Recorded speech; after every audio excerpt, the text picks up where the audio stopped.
To Chairman and to the ranking member and to all of the members of the committee, it's a pleasure to be back here in my working space here in this committee. I had I think some great days here in the House.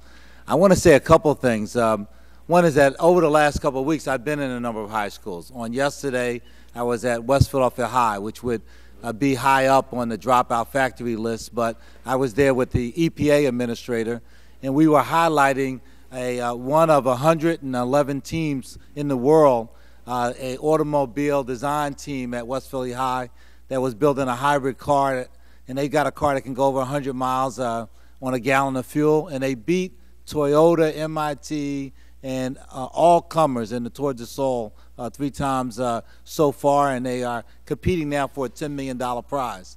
At Overbrook last week, where my alma mater, we had 1,400 middle school kids for a Gear Up kickoff. Overbrook would be on a dropout factory list by any count, but their robotics team scored #1 in the state in the university, in the Defense Department's Sea Perch robotics trial. I was at Mastery, and you're going to hear from the head guy at Mastery in a few minutes. They're doing fabulous work. And just last week, I was also at the Microsoft School for the Future, which is in my district. It's a brand new structure, been there for a few years, designed by the best thinkers that Microsoft could put together. It is now being marketed and shopped in 11 other countries in the world, but there's no peer in terms of a high school anywhere in the world, and it's educating kids in one of the poorest neighborhoods and census tracts in Philadelphia, right in the heart of my district, and doing an extraordinary job. So there's a lot of good that one could say about what's happening out there, but the fact of the matter is that a lot more needs to be done.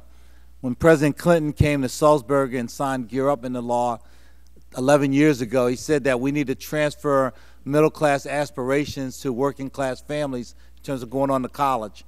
We now have seen, over 11 years of Gear Up, 6 million young people, and we've seen all across the country in a variety of places, hundreds of programs, 85+% graduate from high school, 2% go on to college.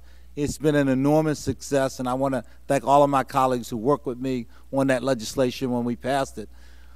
But more needs to be done, and what I think ought to happen is embodied in the legislation that I've offered, the Student Bill of Rights, which calls for a particular effort to provide a comparable educational opportunity to do what we're doing in our highest achieving schools and our lowest achieving schools. Give them a qualified teacher, a classroom size of some reasonableness, a textbook printed in their lifetime, and a rigorous curriculum. And we know it works. It works in a lot of our wealthy suburban districts, and we know it would work in poor areas if we actually did it. What we do is we provide less of everything we need to educate a child in the most challenging communities in our country, and then we act surprised about the disproportionate failure that follows from that.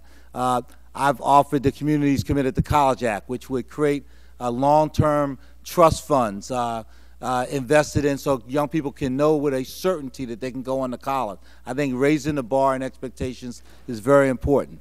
So I have embodied some of my thinkings in the legislation I put forward.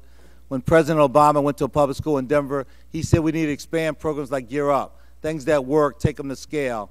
I think that makes a lot of sense, even though I'm the architect of Gear Up. We all are invested in making sure that these young people can achieve. And if we wanted to double the high school graduation rate, we already know that there are programs that work that make that happen, and it's happened across the country, and we can take the best practices from that and go forward. I thank you, Mr. Chairman. I thank the committee for listening. I'd be glad to answer any questions.